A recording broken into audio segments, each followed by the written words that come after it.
Hello everyone, welcome to Lush and Salty Aquariums. My name is Stefan and these are my 3 desktop aquariums and we've talked about each of them in the past a number of times.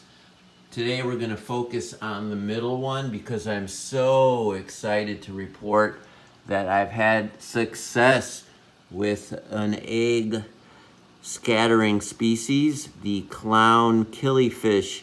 I had converted this into a spawning tank for the 4 adult killifish that I had, and I pulled the giant male out because I thought he was harassing another male that I had hoped was a female, but then determined was not a female. So I pulled those 2 fish out, and while I was waiting and wondering, lo and behold, I was right all along.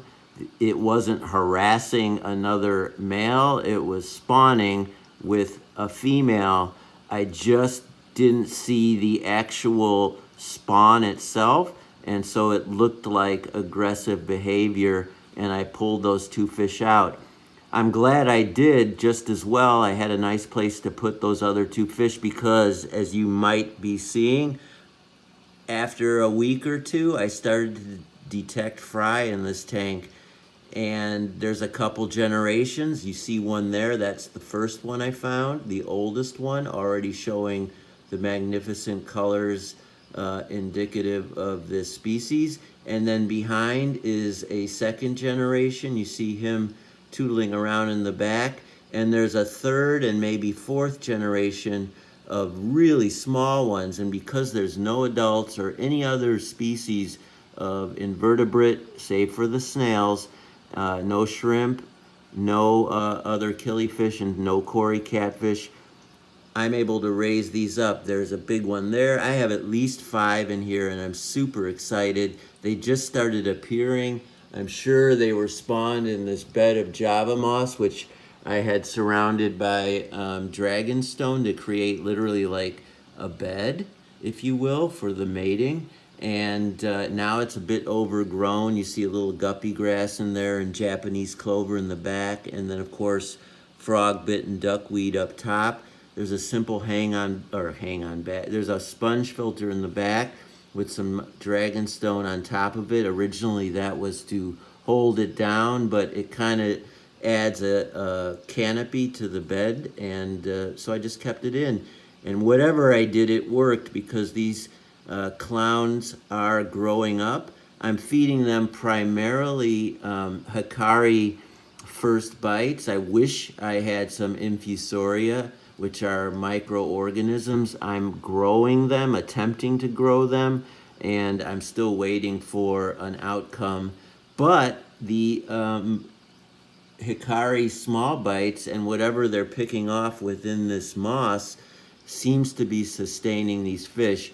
I know if I had microworms or infusoria, they would grow faster. I'm almost certain of that, but they're not malnourished, and they are getting what they need. And this one, heck, this one's almost big enough to move into this tank here, which has a bunch of young adults. There you see 2 probably already spawning, and this tank is loaded with cherry shrimp and other potential predators. So the idea was, once these are big enough, I will move them in here and then find a wonderful pair and put them back in here and start that cycle again. I'd like to show you that the gigantic male, if I can find him. He's in this tank. Look at that.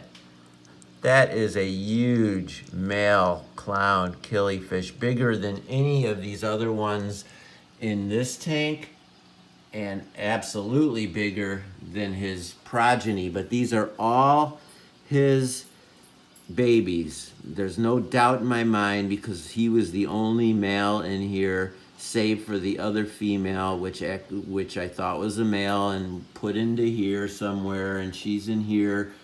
But how exciting is that? This is a relatively easy fish to spawn, but it's my first success with an egg-laying fish. I've got tons of Endler guppies and have had success with various live bears, but I've never efforted to do an egg scattering species. And the clown killifish, because they can thrive in small tanks, was my go-to.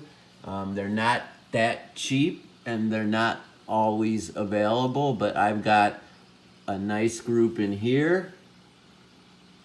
I've got that stud male in here, and now I have at least 5 babies in here. So I think that's pretty awesome. I'm gonna try to move in before I shut this video down. There's a little one. Some of the really little ones are incredibly fragile. I don't know quite how they're even eating the Hikari small bites. The camera's not picking them up. And they might have just hatched within the week. I mean, I'm certain they just hatched within the week. They are like a fingernail clipping, like when you cut a hangnail.